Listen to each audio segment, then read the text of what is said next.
Szóval, kedves mediátorok, kollégák, sok szeretettel köszöntelek titeket a mai Mi Mediátorok esemény sorozatunk mai állomásán, ahol Szántó Eszter mediátorral fogunk beszélgetni. Az emberi kapcsolatok velejárója a konfliktus, családban, iskolában, munkahelyen, párkapcsolatban, üzleti életben, politikában, mindenhol jelen van. Különbségek abban mutatkoznak meg, hogy hogyan kezeljük a konfliktusainkat. Áll Eszternek a honlapján kvázi mottóként, ezt így leloptam így, amikor készültem a mai beszélgetésünkre. Nagyon tetszik ez a motto, és tényleg való igaz, hogy mindenhol jelen vannak ezek a kezelendő konfliktusok, így a mindennapi életünkben ott vannak. És ugye a mi mediátorok beszélgetős műsor is arról szólna, hogy megismerjük jobban egymást, hogy kik vagyunk mi mediátorok, ki milyen területtel foglalkozik, hol dolgozik, mióta mediátor, miért lett mediátor, és milyen céljai vannak ezzel a szakmával. Úgyhogy örülök, hogy sokan beregisztráltak, a többség az valószínű felvételről fogja végighallgatni a mai eseményt, de hát ugye 75 órakor nyilván emiatt senki nem fogunk megharagudni, majd elküldjük a linket, és meg tudják hallgatni. Szóval, köszönöm szépen ezt, hogy elfogadtad a meghívásunkat. Bízom benne, hogy egy érdekes beszélgetés lesz a mai veled, és kicsit jobban megismerhetjük a eddigi munkásságodat, meg azt, hogy mit tervezel a jövőre. Az első kérdésem az lenne, hogy mesélj egy kicsit arról, légy szíves nekünk, hogy mikor ismerkedtél meg a mediációval, a mediátor szakmával. Van-e valami sztori, vagy valami esemény, ami ahhoz kötődik, hogy te mediátor lettél? Tehát sok embernek van az életében egy ilyen mérföldkő, hogy miért lett mediátor, neked ez mi a saját sztorid, ezt, hogy elmondanád nekünk, azt megköszönöm. Először is sziasztok, és üdvözlök mindenkit, és köszönöm szépen a lehetőséget. Hát az, hogy hogy jutottam el a mediátorságig, illetve a segítő szakmáig, kicsit vissza kell nyúlni az életembe, ugyanis én Szombathelyen születtem, és már gyerekként is kiderült, hogy jól bánok a gyerekekkel, jól megtalálom a hangnemet velük, állandóan tele voltak a szomszéd gyerekekkel a házunk. Nekem már egész kis gyerekkorom óta tudtam, hogy velük akarok foglalkozni. Tehát ez már egy ilyen eldöntött dolog volt egész korán életemben. Aztán később az iskoláim során, majd utána is meglátjátok, hogy miért megyek ennyire vissza, de hogy ez vezet odáig, hogy én segítő szakmában vagyok jelenleg. Tehát később kisiskolás, meg középiskolás koromban, meg arra kellett rájöjjek, hogy az emberek szeretnek megnyílni előttem, tényleg idegenek jöttek oda hozzám, mesélték a családi problémáikat, tehát azt vettem észre, hogy körülöttem nagyon sokan vágynak az értő figyelemre, és ezt tulajdonképpen meg is találták bennem. Aztán ehhez csatlakozott később az, hogy a személyiségemnek egy elég erős jegye kivontakozott, tehát hogy nekem nagyon erős az igazság érzetem, és ezáltal érdeket is tudok képviselni. Így az iskoláim során is mindig megválasztottak osztályképviseletnek, ahol laktam a környéken utcabizalminak, és ilyenek. Tehát ez a három fő dolog, ami engem elvitt a szakmám felé, tehát tudtam, hogy segítenem kell, gyerekekhez lesz közöm, és így Szombathelyen két egyetem volt, az egyikben édesanyám tanított, tehát maradt a másik, a Pécsi Egyetemre mentem, ott elvégeztem a szociális munkás szakot, családvédelem specializációval, és a főiskola meg egyetem ugye, elvégzése után én felköltöztem Budapestre, és 2006-ban kezdtem a szociális segítő tevékenységemet Pécselen, egy kis városban, gyermekjóléti központban. Közben családot alapítottam, két remek gyermek édesanyja vagyok, egy kutyáé és egy nyuszié, illetve mozaik családban két ajándékgyerekkel is kapcsolatom van, úgyhogy igazából mindent kipróbáltam, hiszen 2010-ben én is beléptem az Elváltak klubjába, és igazából, amit kérdeztél, az egyik fő mozzanat, az ez volt, hogy annak ellenére, hogy szociális területen dolgoztam, elég egyedül éreztem magam a vállásom terén. Az akkori gyermekjóléti vezetőm támogatott nagyon, és ő megajánlotta azt, hogy el tudom végezni ezt a mediációs képzést.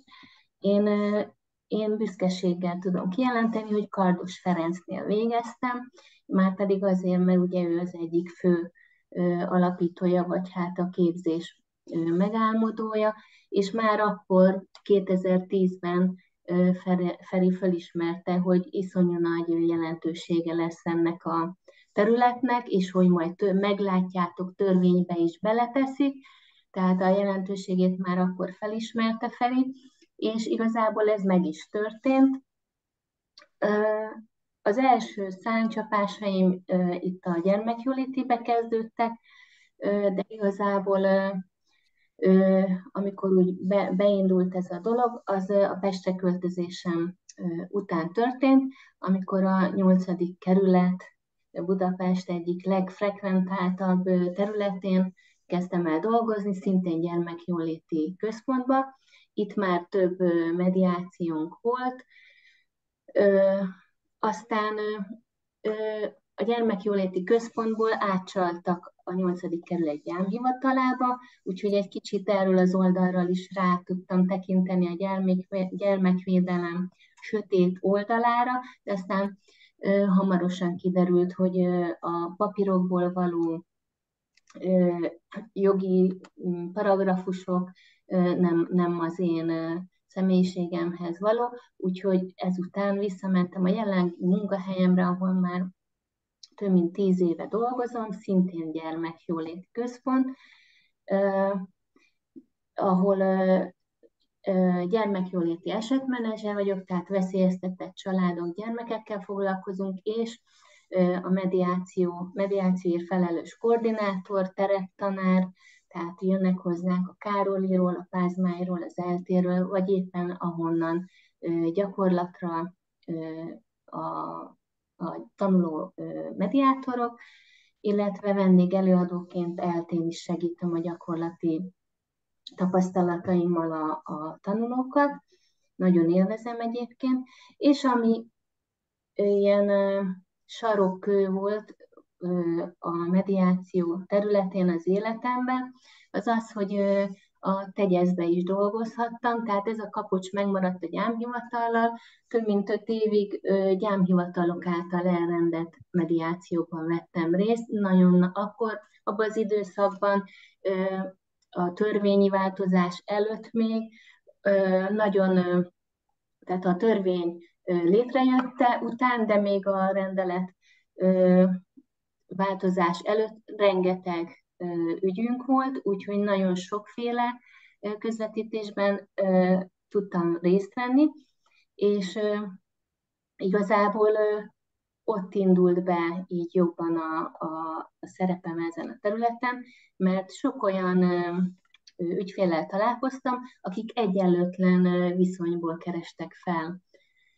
ahol valamilyen hát, hát egyenlőtlen pozícióból indult a tárgyalás, kimondom, legtöbb valamiért ezt vonzottam be, ezzel nekem dolgom volt, valószínű, hogy a tapasztalatokat tudtam megosztani, és narcisztikus felek voltak nagyon gyakran, akik előttem ültek, és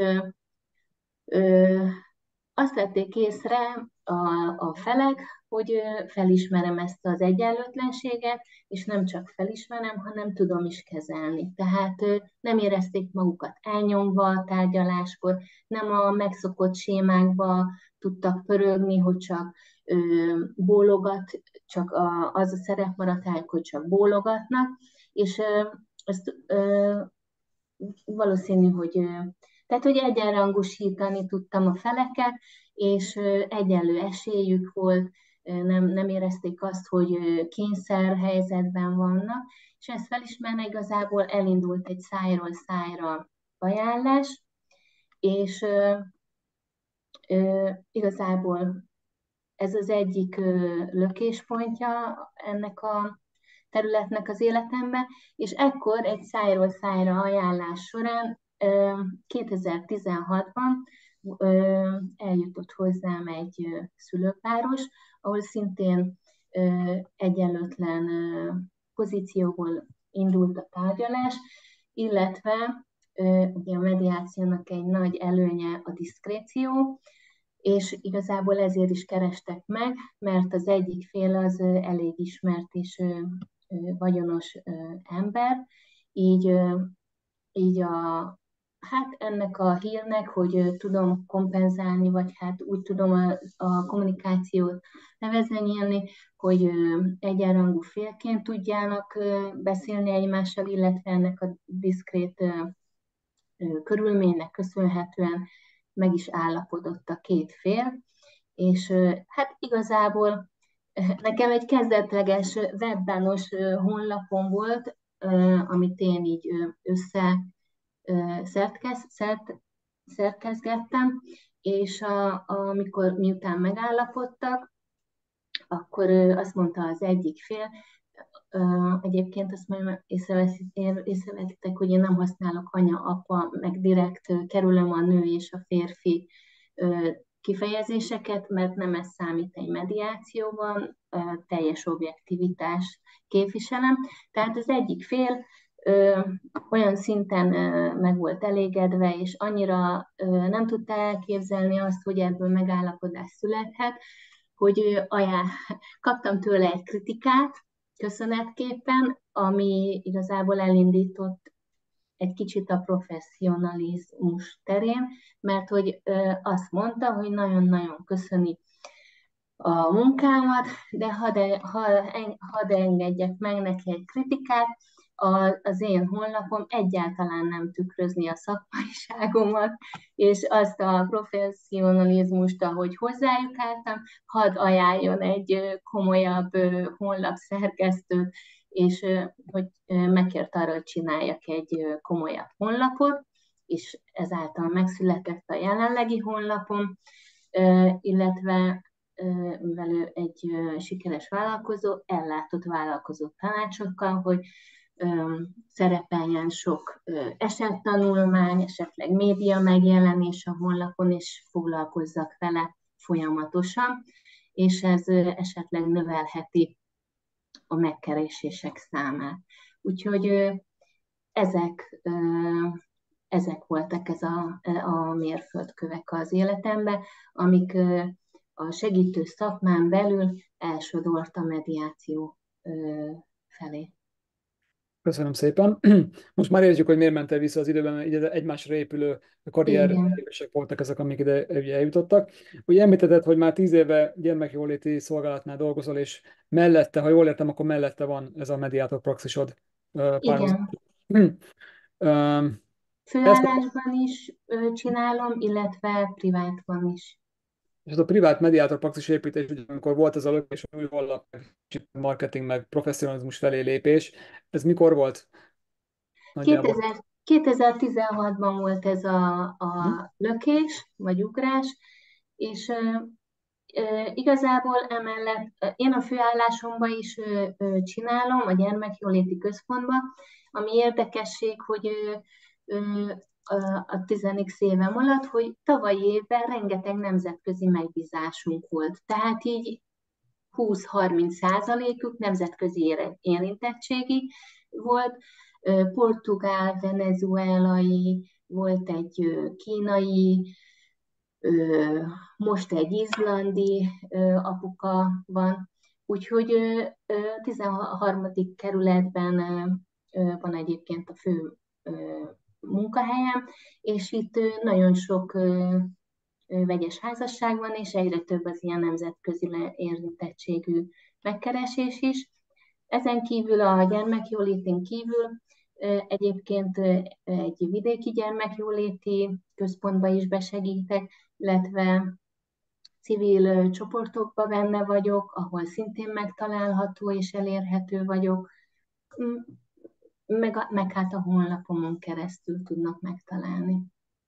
És mit gondolsz, egy mediátor, amikor elkezdi ugye építeni a praxisát, milyen lépéseket érdemes megtenni, hogy az sikeres legyen, tehát hogy szépen elkezdjen épülgetni. Ugye nyilván most már régóta benne vagy, van egy némi rálátásod arra, hogy mi az, ami bevált, mi az, ami kevésbé, erről tudná egy kicsit mesélni a hallgatóságnak, mert viszonylag sok így a kezdő mediátor is a csapatból, akik itt hallgatnak minket, hátra tudunk neki segíteni egy kicsit abban, hogy kell elindulni egy ilyen pályán. Hát egyrészt a média szereplés az is sokat nyom a labba, de ami a legtöbbet, és ebből a szempontból, PR szempontjából én nem vagyok annyira alkalmas az önterjesztésre, hiszen ugye minden területen az internet terjedésével az internet világa egy kicsit átvette a hangsúlyt, tehát az Instagram, a TikTokon való megjelenés, ezek iszonyú nagyot dobhatnak a praxison. Most elárultam egy ilyen üzleti titkot, de ez tényleg nagyon fontos, hogy valaki tudjon szerepelni a képernyőn, és legyen ideje, energiája, ami nekem nincs, mondjuk napi szinten 3 videót felpakolni, ez nagyon nagyban megdobhatja egyébként hát a megkeresés számot. Az, hogy hatékony legyen egy mediáció, erre is vannak ötleteim. Szerintem, ahogy kötelező vált az óvodákban, meg az iskolákban, az iskolai, meg az óvodai segítő, úgy szerintem lenne lét, létjogosultsága a mediátornak is az iskolákban szerepelni, mondjuk évelei, féléves szülőértekezleteken, tantestületi üléseken, egy ilyen bemutatkozó beszélgetés keretén belül elmondani, hogy mi fánterem a mediáció. Sajnos azt tapasztalom egyébként, hogy nagyon kevés még mindig az ismertség ennek szerintem nagyon-nagyon kiváló szolgáltatásnak. Én is örültem volna, ha annó igénybe tudtam volna venni az én vállásomkor. És ami még elkeserítőbb, hogy az ügyvédek vélekedése erről, ez az egészről, ilyen visszajelzéseket kapok az ügyfelektől, hogy de hát ez egy Amerikában létező varázslat, csak akkor, és ez ügyvéd mondta. Tehát, hogy a mediátorok azok csak időhúzók, és a zsebemből húzzák ki a pénzt, mondja a másik ügyvéd. És akkor megkérdezi az ügyfelétől, hogy és amúgy mit akar, időt húzni, vagy nyerni a harcban. Tehát, hogy az a baj, hogy az ügyvédek vélekedése eléggé ellenünk dolgozik, és az ügyfeleket, akik még nyitottak lennének mondjuk egy békésebb vállásra, azokat is általában elviszik sajnos nem a békés út felé. És a hatékonyságot még az is növelhetné, úgy általánosságban, hogyha lenne egy protokoll, egy egységesebb protokoll, mert nagyon sokféle a képzés létezik, nagyon sokféleképpen csináljuk, ami nem baj, de amit én például elengedhetetlennek tartanék, az egy pszichológiai alaptudás, alapképzés, és azért gondolom, hogy ez elengedhetetlen, mert az, hogyha mögé tudunk látni működéseknek, viselkedéseknek, vagy hozzáállásoknak, akkor mi, mint mediátorok, az emberhez, személyiséghez és problémához legmegfelelőbb módszert tudjuk például alkalmazni. Valakinél a tükrözés, ami jobban beválik, valakinél át kell fordítani dolgokat, átkeretezni dolgokat, valakinél be sem megy az, amit az egyik fél a másiknak mond, mert olyan szinten le van zárva, vagy pszichésen annyira még nincs kész a közvetítésre, hogy a racionális beszélgetéshez nem áll készen. Köszönöm szépen. Egyetértek veled kb. Mindenben, amit elmondtál. Ügyvédekre csak egy fél mondatba kitérnék, sokkal jobb a helyzet, mint mondjuk volt 10 évvel ezelőtt, én azt tapasztalom, tehát akkor sokkal nagyobb volt az ellenszél, Most már, hogy többen tapasztaltak meg sikeres mediációkat, meg elvégeztek mediátorképzéseket ügyvédként is, és tényleg látják, hogy ez mi fánterem, és nem csak egy Amerikában használt varázslat, ahogy fogalmaztál. Ö, Talán kevésbé vannak a mediátorság ellen, mint annak idején voltak, úgyhogy ebben van egy kis pozitív fejlemény szerintem, úgyhogy ez azért biztató mindenféleképpen. Az, hogy pszichológiai alapképzés, ez mélységesen egyetértek, ez szükségeltetik ahhoz, hogy valaki jó mediátor legyen.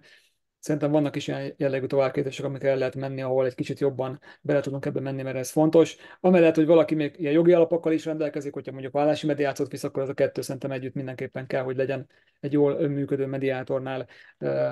Illetve az egységes protokoll, amit mondtál, igen, tehát ez is hiányzik. Ugye több mediátor iskola van, meg több mediációs módszer, ami nagyon jó, mert egymás mellett mennek, de egyik átmond, másik bét mond, és valójában ilyen egységes magatartási etikai kódex is most már jó lenne, hogyha megalkotásra kerülne, mert az is szerintem hiányzik ugye a szakmából. Egy kicsit jobban összefogni az egész közeget, akkor azt szerintem hatékonyabb lenne nekünk működő mediátoroknak is segítene abban, hogy több ügyfelünk legyen, meg hát ne kelljen negatív, hogy mondjam, ellenszélben dolgoznunk esetlegesen ebben a helyzetben. Úgyhogy következő kérdésem az lenne, ugye most nyilván a gyermekvédelemben dolgozol jelen pillanatban is. Azt gondolom, hogy a gyermekvédelem, gyermekjólét területén lévő esetek jönnek be hozzád általában mediátos ügyek tekintetében. De a honlapodon meg ott van még a vállás, tehát igazából úgy látom, hogy ez a két terület az, ami leginkább foglalkoztat téged.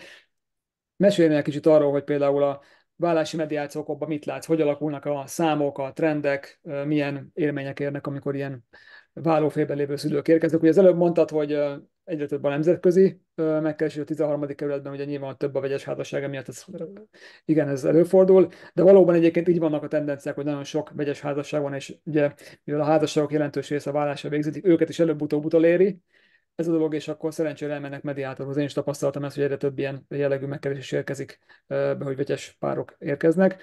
Mit látsz a vállások esetén, hogy mennyire fordulnak mediátorhoz? Nőttek az esetszámok, csökkentek? Milyen tapasztalatai vannak? Erről egy kicsit tudnál nekünk mesélni? Igen, hát számszerűleg szerintem nőttek, ami biztató, mert hogy ahogy mondtad, most már sokkal jobban képbe vannak az emberek, több az információ, több lehetőséget dob ki az internet is, így mediáció terén.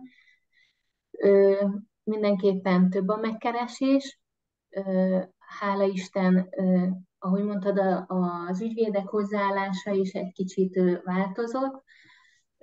Egyébként én a gyermekvédelem területén elsősorban preventív jellegű mediációt csinálok, ami azt jelenti, hogy akár családon belüli családtagok, akik együtt élnek, és generációs különbségekből van a probléma az együttélési szokásokban, vagy két olyan szülő kerül össze, akik különböző családi érdékrenddel találkoznak, és mondjuk az egyik egy laissez-faire, a másik meg egy nagyon hagyományos, konzervatív keretekből hozta az értékeit, és ugye ez alapvetően egy jó házasságban is elég nehéz összepasszítani, tehát ilyen megkeresések is vannak, gyereknevelés terén például 40 fokba adjuk rá a hosszú ujjú pulóvert, vagy elég, ha csak napvédőkrémmel kenjük, tehát tényleg ilyen mindennapos problémák keresnek meg. Nagyon sok a kapcsolattartási probléma, tehát megvan a vállás, megtörtént a vállás, vagy van, vagy nincs bírósági végzés, és nem működik a kapcsolattartás. Hát a vállás, igen, a vállás előtti nagyon sokan közben keresnek, meg bíróságok is egyébként meg szoktak keresni, illetve nálunk az intézményben működik kapcsolatügyelet is, tehát amihez szintén kötődik ugye a mediáció, kapcsolatügyeleti mediátorként is működünk. Erre is el kell mondjam, hogy túlterheltség van, tehát ha kétszer annyi ember lenne, kétszer annyian lennénk, és sajnos, amit kérdeztél, visszatérve a kérdésedre, a vállásoknál egyre jobban eldurvulnak az eszközök, az, hogy kidobjuk a narcisztikus, vagy a bántalmazós kártyát, vagy a szexuális visszaélést, ez már sajnos már úgy beszélnek a szülők róla, mintha egy palacsinta receptet tálalnának. Igen, ezekhez sokkal gyakrabban nyúlnak, és sokkal jobban elvadulnak az egymás iránti indulatok is, ahogy mi észleljük. Én is ezt észlelem mediátorként, hogy egyre, hát most nehezebbek az ügyek, az ügyfelek Igen. kommunikációja, amúgy is nehéz helyzetben vannak, de ugye dob rajtuk ez a hangulat, és még nehezebb velük dolgozni sajnos, ez egy ilyen tendencia, most eléggé rossz állapotban vannak az emberek. Szerintem lelkileg, így általánosságban elég sok minden megterheli így a mindennapokat is, meg a családi életet is egyaránt. Úgyhogy nem egyszerű a mediátorok dolga valóban, tehát több mediátorra is szükség lenne.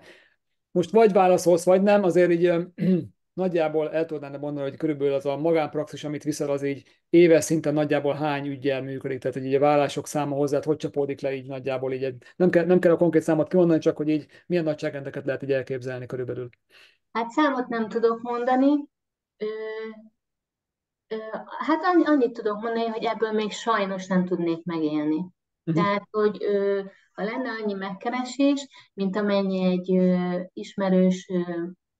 ismerősömnek, aki az ilyen netes létből mondjuk havi 30 új ügyfelet generál.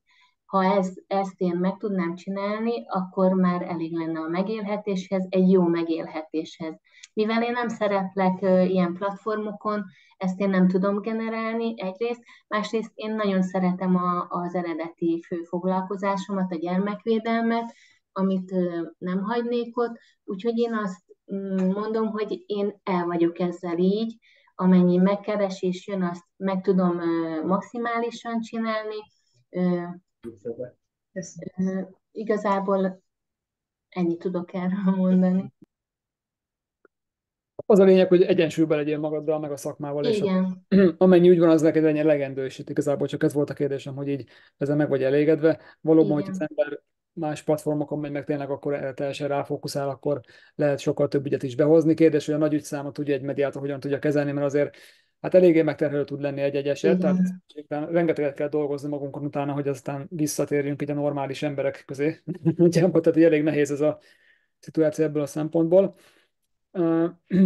Illetve ezt is a Kardos Feritől tanultam, és én tovább szoktam adni ezt a gondolatát a kezdő mediátoroknak, mert szerintem iszonyú hasznos, hogy amikor mi dolgozunk mediáción, akkor mi egy folyamatos szupervízióval viszonyulunk saját magunkhoz. Pontosan azért, hogy meg tudjuk tartani az objektivitásunkat, hogy például egy magánéleti érintettség esetén ne tekerjen be az ügyfél, hogy, hogy ismerjem magamat, hogy mivel van nehézségem, és azt tudjam kezelni. Tehát ez így párhuzamosan arra figyelni, hogy felismerjük ugye az ügyfélnél is, hogy úristen, most ez egy trigger, és ha megnyomja a másik, akkor itt most minden robbanni fog, és ezt kezelni, illetve magunkkal kapcsolatban is. Igen, tehát, hogy nem egy könnyű szakma, nyilván elbírnék még több ügyet is, de azt gondolom, hogy ha ezt, hát ez teljes személyiséggel és egyensúly állapotban lehet szerintem. Ha egy kicsit nehezebbek a napjaim, akkor például nem vállalok annyit, vagy nem vállalom el az ügyet, mert nekem fontos az, hogy a lehető legmaximálisan tudjak részt venni ezekben a közvetítésekben. És valamit elfelejtettem, ha szabad még Persze. elmondani, ami nagyon fontos számomra, ez egyébként visszanyúlok ismét a gyermekkoromba, a neveltetésemből is adódik, ezt én a családi értékekkel szüleim által hoztam magammal, hogy én gyerekként is a koromnak megfelelően, érettségemnek mindig meg voltam kérdezve a családi döntésekben. Mert nagyon sokan azt mondják, ó, ő még csak gyerek, ő még ne szóljon bele, ő nem tudhatja, ő nem érezheti, és én azt gondolom, hogy ez nem így van. Egyrészt innen adódóan, illetve gyermekvédelmisként, annak ellenére, hogy mi objektíven veszünk részt egy folyamatban, nekünk a gyermek mindennek felett álló érdeke, az központi elem a közvetítésben. És én azt gondolom, hogy egy gyermek érdekét akkor tudom legjobban közvetíteni és képviselni, hogyha ő elmondhatja. Tehát a gyermek véleménynyilvánítási joga megvalósul a folyamatban, ezért nem egyedi és nem ritka az egyrészt a főállásomban is, és privát oldalon is, hogy én azt az oldalt erősítem, amikor a gyermek bevonása hasznos lehet. De mindig nagy-nagy felkiáltójellel mindig hozzáteszem azt, hogy ezt csak is olyan biztonságos környezetben és feltételek mellett, hogy a gyermek ne sérüljön. Tehát olyan képességek, olyan tapasztalatok, olyan ismeretekkel lehet, vagy szabadna ezt megtenni, ahol tudjuk biztosítani, nyilván maximálisan nem fogjuk tudni, mert vannak belecsúszások, de mindent meg kell azért tenni, hogy egyrészt a gyerek elmondhassa a saját igényét, a saját érzését, amit majd képvisel, hát objektíve a mediátor, és ez akkor tartom nagyon fontosnak, amikor mondjuk ellennevelés van, kiderül, hogy ellennevelés van, ilyenkor nagyon hasznosnak tartom egy gyerek meghallgatását, illetve a kamasz gyerekeknél, akik már ugye korlátozottan cselekvőképesek,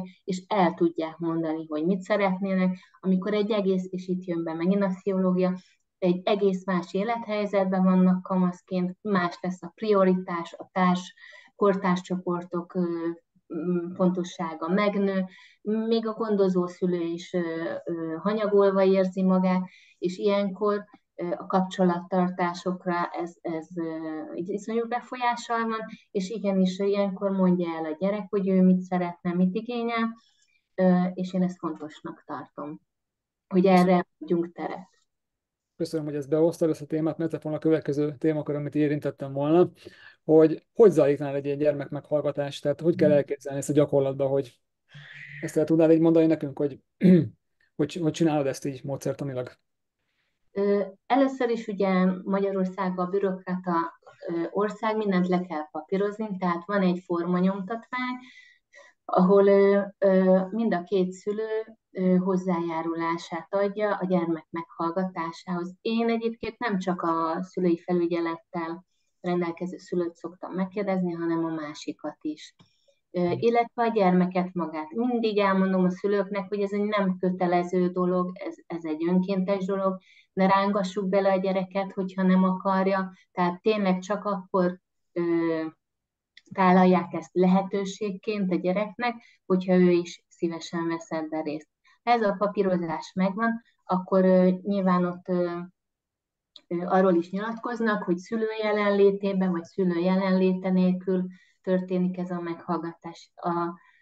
A törvény 12 éves kort ír, hogy 12 éves kor felett meghallgathatók a gyerekek. Én megmondom őszintén, hogy volt már olyan szülőpáros, aki a fiatalabb gyermekét is kérte, hogy hallgassam meg. 8 és 10 éves is volt köztük egy lány testvérpáros,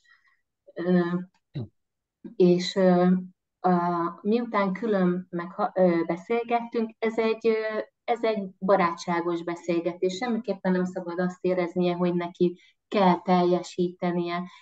Ha valamire nem akar válaszolni, akkor én nem fogom elkezdeni faggatni, nyugodtan mondhat nemet. Volt úgy, hogy testvérpárosnál az egyik végig meg nem szólalt, a másik beszélt, és akkor a legvégén nyílt meg a testvére. A közös leülésbe általában nem szoktam bevonni, de kérésre van lehetőség. Ez is olyan 2018 körül lehetett, ahol egy 16 éves kamasz fiú kimondottan kérte, hogy hadd legyen jelen a két szülő beszélgetésénél, és azt gondolom, hogy egy olyan teher szaladt le a válláról ezen a tárgyaláson, hogy ő elmondhatta, hogy figyelembe vették az ő igényeit, és egyébként az ő igényei szerint megváltoztatásra került a kapcsolattartás, és azzal a szülővel, akivel előtte nem volt hajlandó találkozni. Most ott tartunk, hogy elmennek együtt nyaralni. Szoktam után követni némelyik esetek, tehát ahol a szülőknek igényük a visszajelzés, én nem vagyok ellene, és szívesen meghallgatom, hogy alakul az ő helyzetük, és egyébként az a 2016-os esetben, ahol egyenlőtlen félként ültek le, és megállapodás született, mai nap ott tartunk, hogy váltott gondoskodásban nevelik a gyereket. Uh-huh. Úgyhogy igen, a legnagyobb odafigyeléssel hallgatom meg a gyerekeket, ahol lehet. És volt olyan eset, ahol hát ez elég csúnyán végződött, ahol a 17 éves és a 15 éves testvérpár szeretett volna jelen lenni. Ott édesapa sérelmezte, hogy nem szeretnének a gyerekek találkozni vele, és ezért négyesben zajlott a közös egyeztetés. A gyerekek egyébként elmondták, hogy szeretnének az édesapával találkozni, egy kicsit más formában, mint a bírói végzésben van. És lezajlott a beszélgetés, megállapodás született. Egyébként az édesanyja végig csöndben volt, nem szólt bele a beszélgetésbe, és amikor az aláírásra került volna a sor, akkor az édesapa közölte, hogy ő nem fog semmit aláírni, mert ő szerinte ez az egész az anya hibája, hogy a gyerekek idáig eljutottak, és ezért meg kell bűnhődnie. Meg kell bűnhődnie. És ez a két kislány, aki odament reményteli, reménykedve, hogy most helyre jön az édesapával a kapcsolat, újra találkozhatnak, összetörve, sírásba tört ki. Nyilván azonnal megszakítottam a beszélgetést, a kislányok még ott maradtak megnyugodni. Ezt nem lehetett kiszámítani, mert hogy nem erre vezetett ez az egész. Végig együttműködő volt a szülő, és a megállapodásban is nagyon szépen egyezkedtek, tehát még az sem volt, hogy az egyik bólogatott és egyesség született, hanem tényleg szépen közelítettek egymáshoz, és a végén ezt bedobta. Erre nem tudunk felkészülni, sajnos. Tehát, hogy mert ugye itt jön be a megosztottság a gyerek bevonására, hogy milyen sérülés érheti a gyereket. Igen, mondhatni, hogy ez nem a mediátor felelőssége, hogy utána, de igen, a mediátor felelőssége is, de ezt nem lehetett kiszámolni előre sajnos. De hála Isten, ez nagyon ritka, hogy ez ilyen így ér véget. Hát nem minden mediális folyamat szokott happy end-el végződni, tehát azért van valamikor nagyon kicsi számban, de előfordul ilyen, hogy nem sikerül teljesen pozitív irányba vinni ugye a történetet. Azt mondd meg nekem, légy szíves, hogy amikor szülők kérik azt, hogy a gyerekeket hallgass meg, akkor milyen érvek mentén kérik, miért kérik azt, hogy hallgass meg a gyermekeik véleményét? A legtöbb eset az pozitív, azért, hogy az ő igénye is meghallgattatásra kerüljön. Ez egyébként tök pozitív és jó megtapasztalni, hogy vannak szülők, akik utána, akiket nem viszel a harc, meg az egymás elleni sérelem, és azt szeretnék, hogyha tényleg a gyermek akarata is jelen lenne az ő döntésükben. Ez a nagyobb része, de van olyan kérés is, hogy ez a manapság szintén gyakori játszma, hogy ellennevelés van jelen, vagy valószínűsíthető. Egyébként ebben is hasznos tud lenni a mediáció. Tehát, hogy így egyrészt felszínre tudnak ilyen dolgok kerülni, igen, ezt is nagyon körbe lehet járni, óvatosan kérdésekkel. Volt is egy ilyen esettanulmányként, azt lehet, hogy fönn is van a honlapon, volt egy testvérpáros gyermekek, ahol meghallgattam őket, és mivel az egyik szülő említette az ellennevelést, ezért ezzel kapcsolatos kérdést is feltettem, és a gyerekek érdekesen reagáltak, az egyik igent mondott a kérdésre, a másik pedig nemet.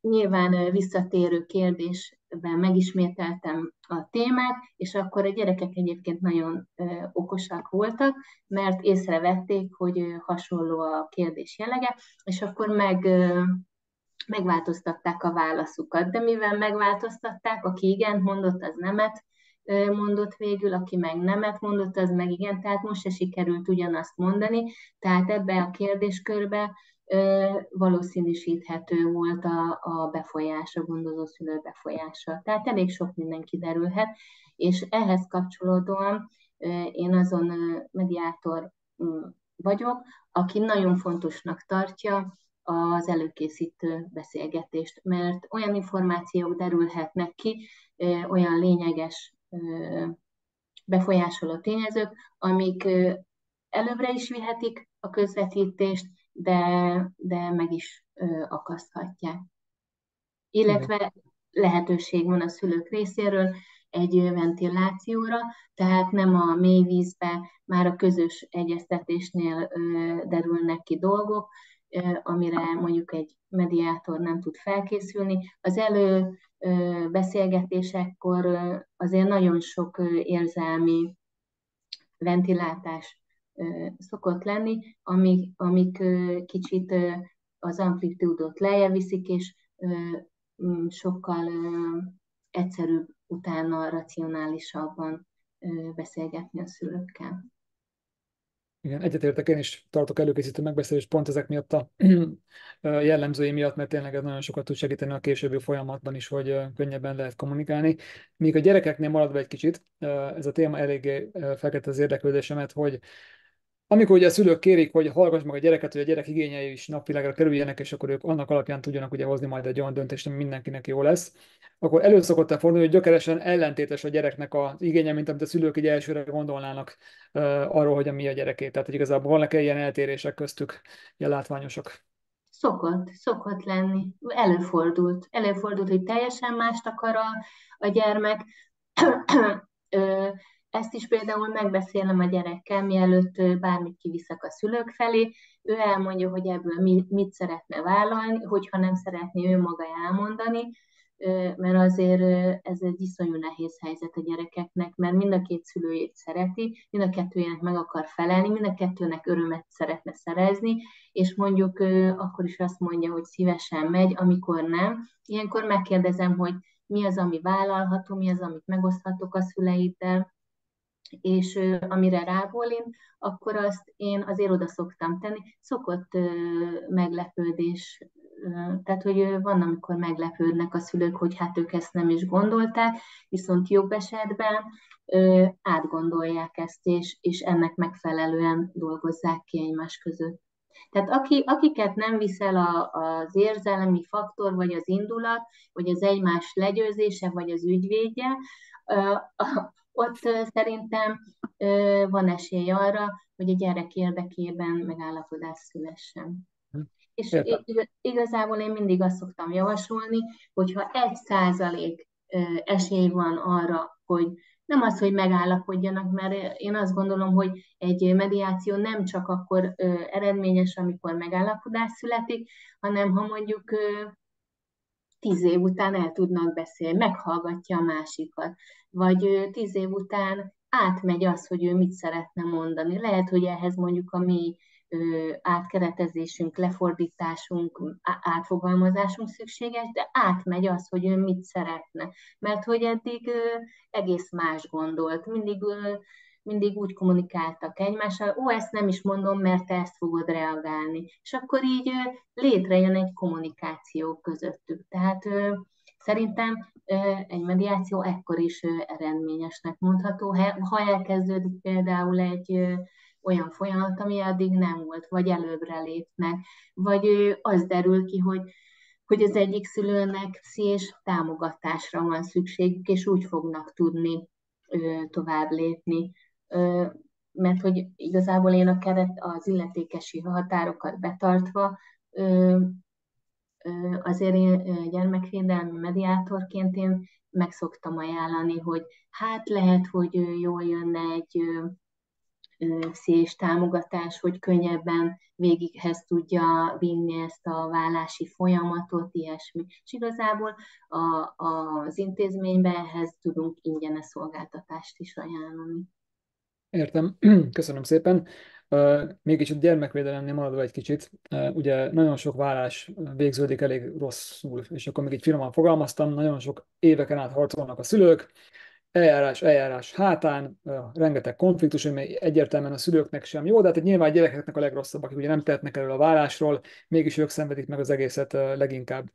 Így mondhatunk olyat, hogy egy gyermekvédelmi kérdés is maga a mediáció, a preventív jelleggel be tudnánk építeni valahogy a rendszerbe, hogy még időben, még az elharapózódó konfliktus előtt legalább a szülők találkozzanak egy olyan szakemberrel, aki elmondja, hogy hogyan kell egy konfliktust kezelni, hogyan kell kommunikálni egymással. Amit mondtál, például az iskolákban megjelenne egy mediátor, aki függetlenül attól, hogy van konfliktus vagy nincs, de legalább egy szakember, akiről tudják, hogy mivel foglalkozik, el tudná mondani, hogy mi ez az egész történet. Ez segítene abban, hogy kevesebb legyen a csúnya vállás, most így fogalmazok. Tehát megkíméljük attól a gyerekeinket, hogy úgyis szenvedni fognak a vállás során nyilván, hogyha mediációval válnak el a szülők, ezt ugye nyilván nem tudjuk kivédeni, de azért mégis kevésbé érint őket rosszul, mint hogyha egy elhúzódó peres ügy keletkezik ebből. Mit gondolsz erre, hogy ezt lehet-e valahol behelyezni?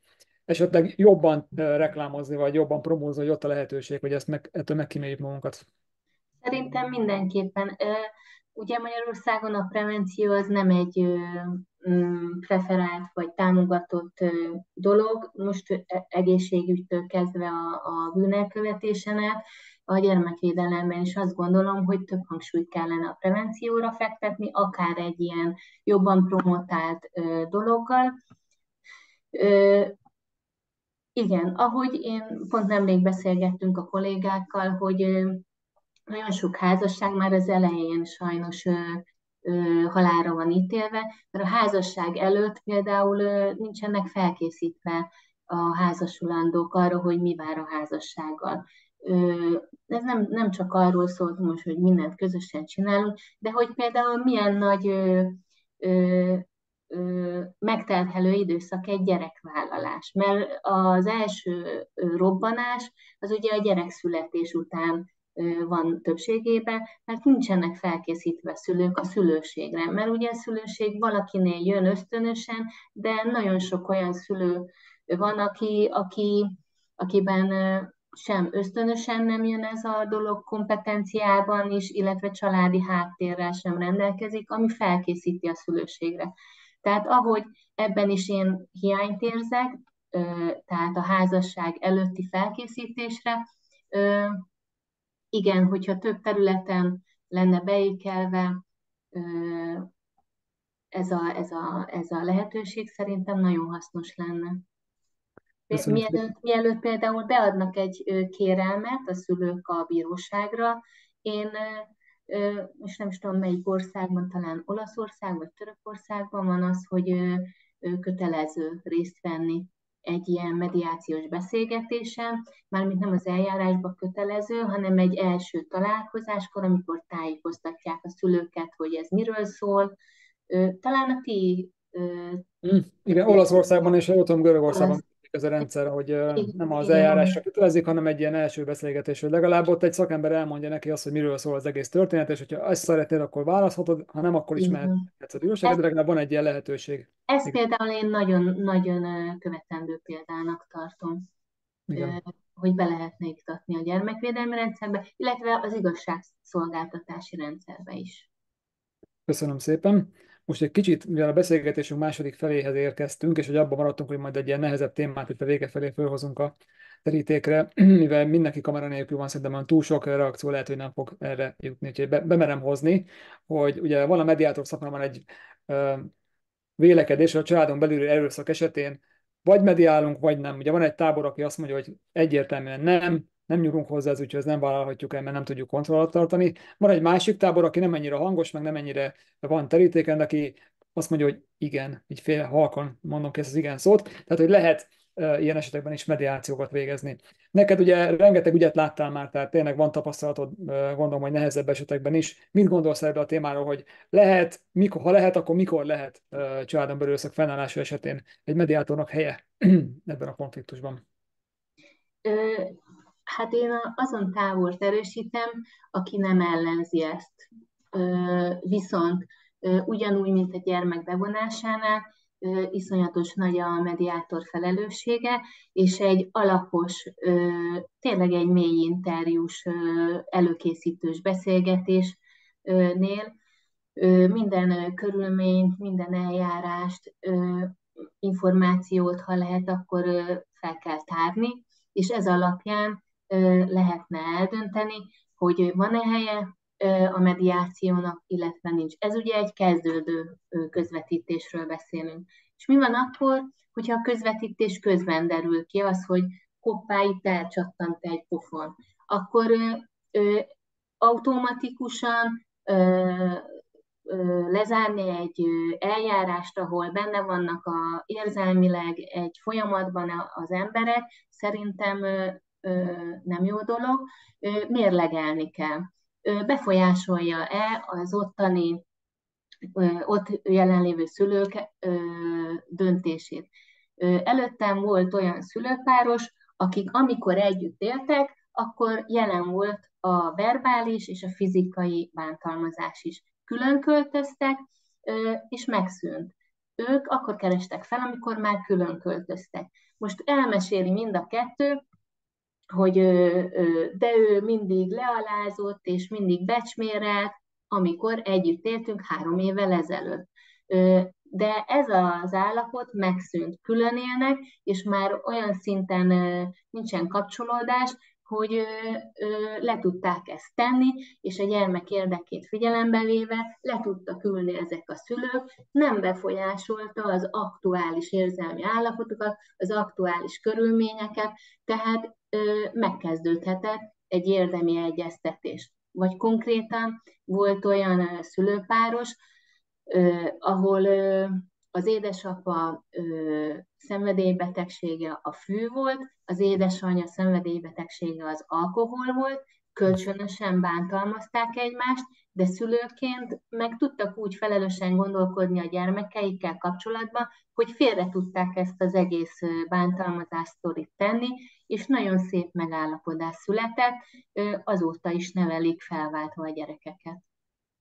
Mert hogy a azt gondolom, hogy az egymás elleni ellenszám nem kell, hogy befolyásolja a gyermekkel való kapcsolatot. Nyilván van olyan agresszió, ami a gyermeket is érinti, illetve az se helyes, ha a gyermek előtt veszekedés vagy verekedés van, mert hogy nagyon sokan egyébként csak kimondottan a bántalmazást csak azzal azonosítják be, hogy most kapott egy fülest, vagy egy makarékói pufon. De nem. Tehát, hogy a bántalmazásnak nagyon, nagyon sok szintere van, az, hogy a gyerek előtt kiabálnak egymással a szülők, az legalább olyan sérülést okoz, mintha kapna egy fülest.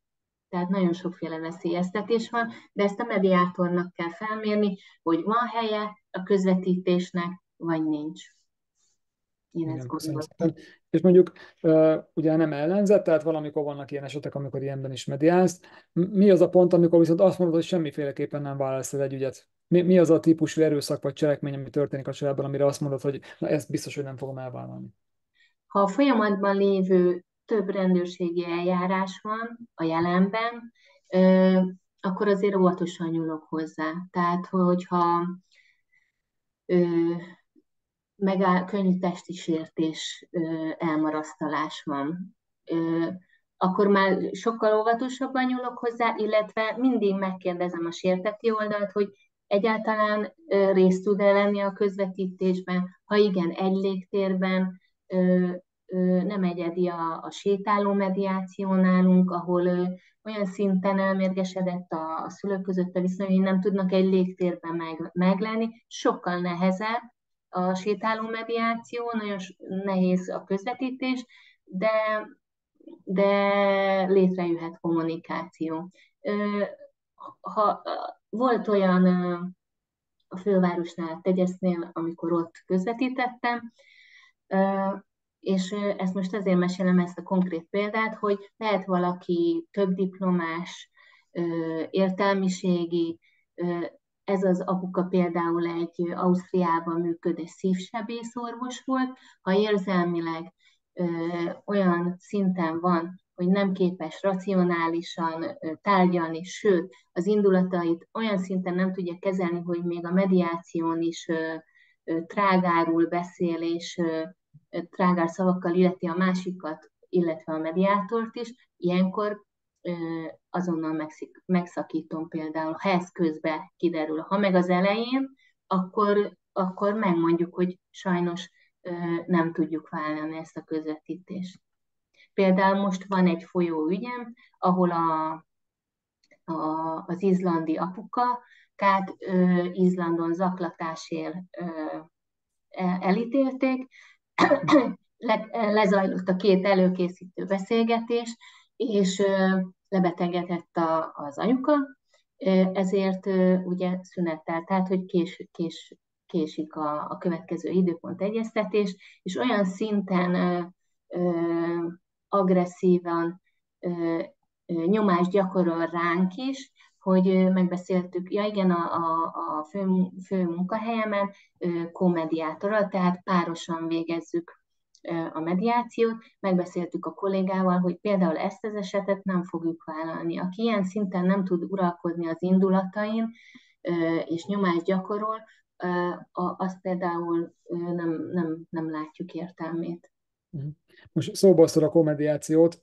Miről a szakmai véleményed, hogy mely esetekben érdemes komediációt folytatni, és miért például, tehát hogy így miért jó ez? Én nagyon komediációpárti vagyok, de hogy tök jó hallani mástól is ezt, hogy mi az, ami mellette szól.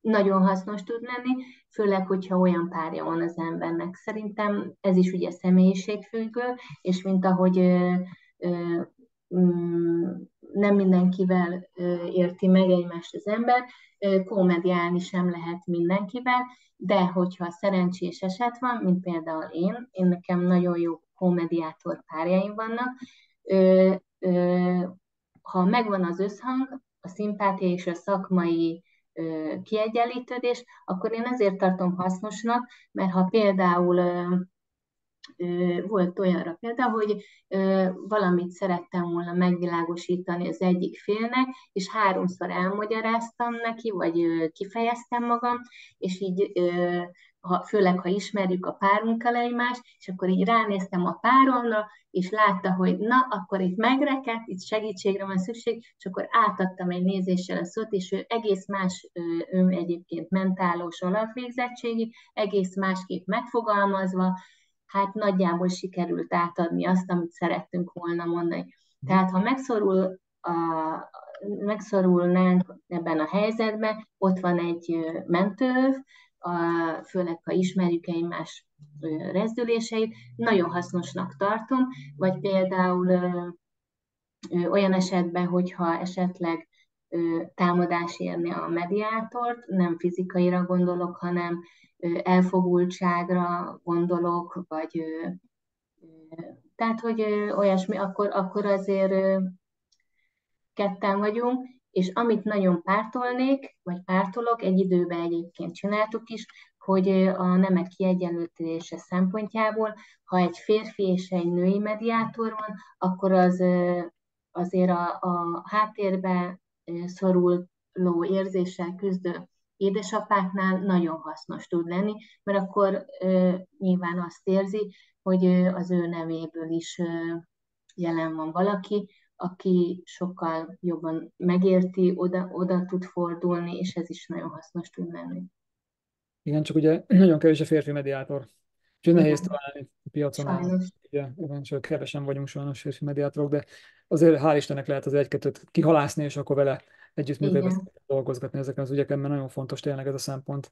Én elsősorban ezért pártolom nagyon, mert én azt tapasztaltam, hogy egy vállási mediációban, hogyha egy férfi meg egy nő a mediátor, akkor ilyen nagyon szép köregyensúlyt tudunk teremteni abban a Igen. térben, és sokkal jobban érzi magát mindenki. Ott van az azonos nemű mediátor, akivel nyilván pártatlanok vagyunk, meg függetlenek, meg semmiben nem segítünk, egyébként nem állunk az oldalára, de mégis így nem szempontjából ott vagyunk, és így Igen. kvázi érzélesen támogatjuk az ő kis érzéseit, meg jobban tudunk velük empatizálni. Az apai gondolatokkal egy férfi talán jobban tud azonosulni, hogyha erről van szó. Köszönöm szépen, Eszter. Most kicsit tekintsünk a jövőben, nem vagyunk jövőjósok, de hogy mégis azért ennyi tapasztalattal a hátad mögött, ami most van a mediációs térben, azért ez elég ritka, azt gondolom, hogy a mediátorok között, hogy mit gondolsz, hogy a mediáció jövőjével kapcsolatban, hogy látod a következő 5 évet mondjuk, hogy milyen tendenciák lehetnek, milyen változásokat tippelsz, amik esetleg így népszerűbbé válik esetleg a mediáció Magyarországon.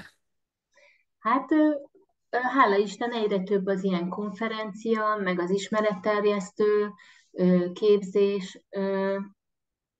Én ebbe bízok, hogy ennek több tere lesz, több információ jut el az emberekig, a szakemberek is. Bízom benne, hogy a szakemberek nem riválisként tudnak egymásra nézni. Én például nem egyszer megkeresek mediátor kollégát, hogyha olyan jellegű tanácsra van szükségem. Én nagyon-nagyon támogatom a mediátorképzést, hogy minél többen legyünk. Ha ez egységesebb lesz, és nem egymás ellen dolgozunk, akkor szerintem ezáltal is előbbre juthat ez a munka, vagy eredményesebb lehet, így nagy általánosságban. Igen, terjeszteni kell az igét, szerintem. Tehát az információ átadás, egymás, egymással együttműködni, ez is teret adhat, szerintem. Szerintem is. Egyébként a mediátor képzések, én tartok egyet, ami szerencsére jól működik, és így rengeteg tapasztalatom van most már az elmúlt időszakból, hogy ki is végezzen ugye mediátor képzés, és sokszor azt veszem észre, hogy nem is lesz belőle mediátor, aki elvégez egy mediátor képzést, hanem azt a tudást, amit ott megszerez, azt a magánéletében, munkahelyén próbálja kamatoztatni, teljesen mindegy, milyen szakmában dolgozik, de hogy legalább egy ilyen önismereti útra rálép ezzel a képzéssel. Sokan megpróbálják ezt választani, és akkor én azt gondolom, hogy ez is rengeteget tud segíteni, hogy olyan kvázi, kvázi mediátorok vannak, akik ugye nem visznek praxist, meg nem soha életükben nem fognak mediátorként dolgozni, de ismerik a szakmánkat, tudják, hogy miről szól, hitelesen, hiszen elvégeztek egy képzést, tudják, hogy mi van benne, és tudják terjeszteni ezt a szakmát kifelé az ismerőseik, barátai körében, mert ez egy nagyon fontos szempont megint. De ha minél több a mediátor, és ezek együttműködnek egymással, meg próbálnak innoválni és behozni új dolgokat, amik így már valahol működnek jól, és akkor miért ne próbáljuk ki itthon, akkor szerintem lehet, hogy ez egyre népszerűbb lesz. Én hiszek abba, hogy a mostanában váló generáció is talán nyitottabb a mediációra, az a korosztály, akik kicsit fiatalabbak most már talán jobban mernek ehhez nyúlni, hiszen hallottak már róla, vagy legalább ismerősük már így vált, vagy valami, tehát hogy igazából lehet, hogy nagyobb bizalmuk van most egy mediátorban, mint magában az igazságszolgáltatási rendszerben. Az biztos, hogy békésebb terep ez, mint bármelyik hatalmi ág, ami körbevesz minket. Azt gondolom, hogy itt tényleg meg lehet nyílni, és lehet őszintén beszélgetni egymással. És egy olyan kérdésem menne hozzád, hogy ugye mindig felmerül, hogy mediátorban mi a siker a szakmánkban, hogy mit tekintesz te sikernek, mint mediátor. Hát ezt már érintettem az előbb, hogy én nem megyek kizárólagosságra, tehát nálam nem az a siker, hogyha húha sikerült egy aláírt megállapodást kötni a szülőknek. Én azt gondolom, hogy ha sikerült elindítani bármilyen olyan folyamatot a két szülőbe, ami jobb belátásra bírja őket, ami a békés vállás felé viszi őket, ami a gyerek érdekét jobban figyelembe veszi, és úgy tudnak tárgyalni. Például, mint említettem, sokáig nem kommunikáló szülőknél elindít valamit, szintén a tegyezbe, ott tényleg annyira sokféle ügy volt, ott volt, hogy több mint 10 éve nem beszéltek a szülők egymáshoz, és eljöttek ö, ö, hozzám, és már rég vége volt a beszélgetésnek, megállapodás nem született, és megkérdezték, hogy maradhatnak-e a helységbe. Több mint 3 órát beszélgettek ezután, és azt gondolom, hogy itt megindult valami olyan, ami nyilván, hogyha előbb kerülnek ilyen lehetőséghez, lehet, hogy előbb megindul, mert hogy egyikbe sem volt előtte olyan szándék, vagy azt is el szoktam mondani, hogy valaki a harmadik, negyedik mediátor után ér hozzám, hogy nem biztos, hogy a megfelelő személyiségű mediátort fogtuk, vagy ők éppen nem olyan élethelyzetben, de ezt ne tekintsék kudarcnak, mert biztos, hogy ők kapnak valami olyat, amivel egy kicsit előbbre tudnak lépni. Akár a kommunikáció terén, akár amit említettél, önismeretben, ami szintén tovább tudja vinni őket. Úgyhogy igazából én bármi olyat sikernek vélek, amivel előre mozdítható az a kritikus álláspont, amiben mondjuk megkeresnek, vagy ha már úgy áll fel onnan a szülő, hogy jaj, olyan elveszettnek éreztem magam, és most egy kicsit megkönnyebbülve állok fel, akkor én ezt már sikernek tudom be. Vagy ha leül úgy oda egy szülő, ez is megtörtént, és megkérdezi azt, mert tényleg nulla információja volt előtte a mediációról, hogy akkor most hangtálazunk, vagy ómozunk, hát mondom, egyiket sem, ezek is nagyon jó dolgok, csak a mediáció az nem meditáció, és utána úgy áll fel ez a szülő, hogy azt mondja, hogy úristen, én nem is tudtam, hogy ilyen létezik, és milyen jó, hogy most már erről tud, és hogy fogja ajánlani. Tehát, hogy én ezt is sikernek élem meg. Ja, szuper. Köszönöm szépen. Ha biztos vagyok, hogy a szülők, akik hozzád kerülnek, jó helyre kerülnek, az tuti, hogy utána olyan élménnyel távoznak, ami pozitív lesz, és ha nem is hittek előtte a mediációban, utána már el fogják hinni, hogy tényleg működő módszerről van szó. Köszönöm szépen, Eszter, a válaszokat. Én most kifogytam a kérdést, úgyhogy a nagy közönségnek is felteszem a kérdést, hogy van-e bárkinek kérdése hozzáfűzni valója az Eszter által elmondottak, itt a lehetőséget, egy szakmai beszélgetés, aki kíváncsi valamire, most ezt a kérdést felteheti vendégünknek, hiszen azért van itt velünk, hogy válaszoljon a kollégák kérdéseire is. Az se baj, ha nincs kérdés, mert majd utána is akár lehet kérdezni e-mailben, vagy bármilyen formában szerintem elérhető. Eszter, úgy látom, hogy senki nem jelent, vagy talán mégsem, nem jelentkezik senki, csak megjelent. De igen, Vera, ha jól látom, jelentkezel, ugye? Ti láttok engem? Igen, Sziasztok! látunk és hallunk is, úgyhogy minden tökéletes. Komolyan én nem látom magam, remélem, hogy elviselhetően nézek ki. Elnézést, köszönöm szépen a lehetőséget. Ö, Most Esztert sem látom. Ti látjátok őt? Én az Olit Igen, látom. igen. Jó, így nehéz lesz kérdezni, de megpróbálom. Köszönöm szépen. Én bírósági közvetítő vagyok. Azt szeretném tőled kérdezni, mert a második kerületi család és gyermekjóléti központtal van kapcsolatunk. Ők azt mondják, hogy a belső delegáció a több, tehát hogy az esetmenedzser vagy a családsegítő ajánlja a mediációt a feleknek.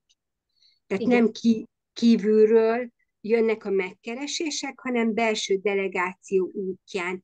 Ez nálatok is így van, vagy most már kezd népszerűbbé válni a mediáció? Ezt szeretném kérdezni.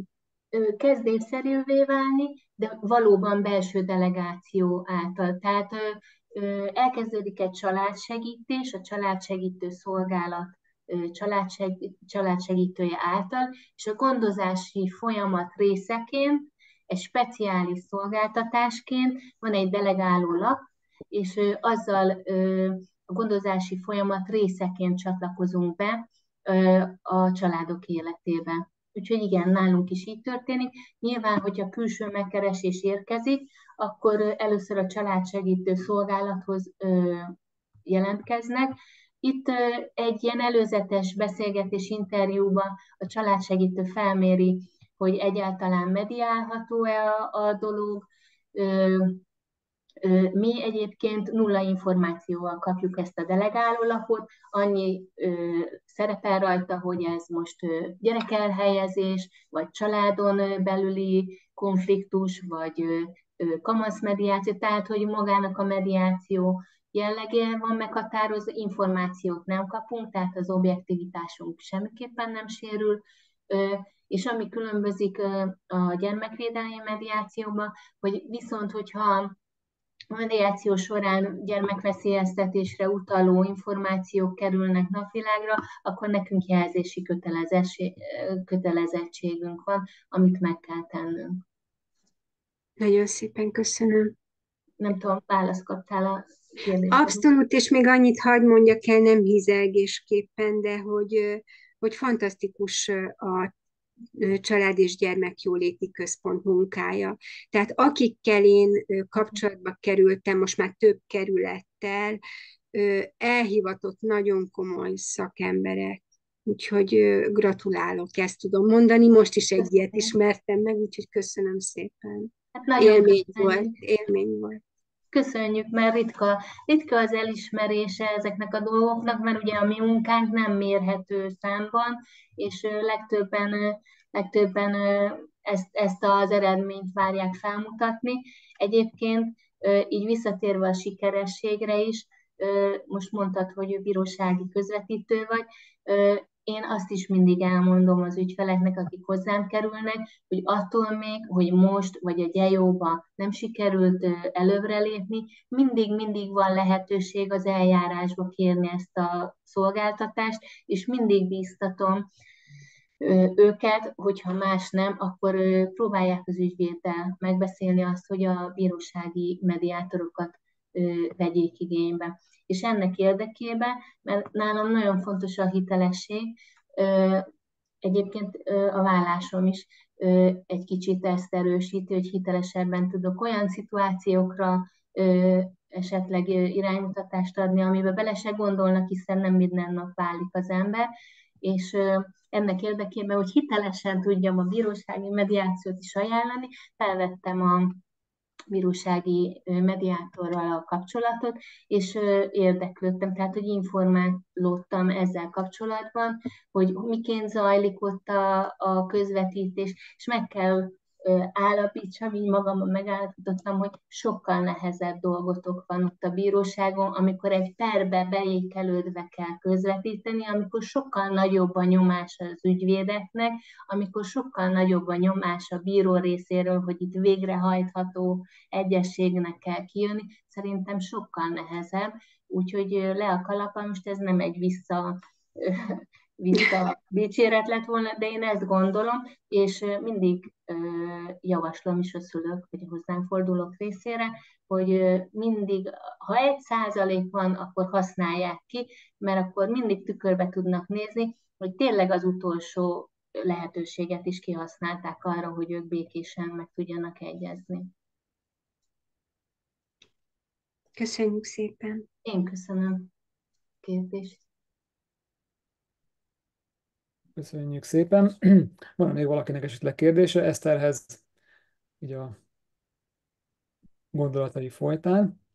Amíg esetleg kérdésre várunk, addig egy gyors promóciót megejtenék, mert a Mi Mediátorok rendezvénysorozat, ez folytatódik ebben a fél évben, minden hónapban fogunk jelentkezni, és most felültünk a gyermekvédelem hajójára, és a jövő hónapban, március 11-én is gyermekvédelmi témával fogunk foglalkozni. Gyulai Edina gyermekvédelmi közvetítő lesz a vendégünk. Április 18-án Weihingen Nóra lesz a vendégünk, aki családi vállási mediációval foglalkozik, és üzleti szférából érkezik hozzánk. Május 16-án pedig Henne Léva, aki vállási családi mediációkat visz, és a Válni de hogyan podcastben az egyik szereplő, aki mediátorként osztja meg a gondolatait a nagy közönséggel, aki ebben a szakmában van, szerintem már biztos találkozott ezzel a podcasttel, érdemes meghallgatni. Úgyhogy egész fél évben találkozhatok velünk minden hónapban egy alkalommal. Gyertek el és hallgassátok a vendégeinket, mert szerintem fantasztikus dolgokat mondanak, és nagyon érdemes kapcsolódni hozzájuk, mert így meg tudjuk ismerni kicsit egymást, ki hol dolgozik, mert nem csak a nem csak a vállási mediátorok vannak, hanem ott vannak a bíróságon, ott vannak a gyermekvédelemben, ki tudja még hol, megpróbáljuk majd őket megkeresni és behívni ebbe a műsorba, hogy beszélgessünk velük egy kicsit. Én köszönöm szépen, hogy itt voltatok, Eszter, köszönöm szépen, hogy elfogadtad a Én meghívást, köszönöm a ezt a lehetőséget. beszélgetést, nagyon szépen köszönöm neked, és találkozunk a jövő hónapban. Akik meg nem voltak itt, ők majd megkapták a felvételt, miután visszanéztük és megvágtuk. Köszönöm szépen mindenkinek, hogy itt voltatok, és további szép estét kívánok, és hajrá mediáció! Sziasztok! Sziasztok! Köszönöm. Köszönjük szépen, sziasztok!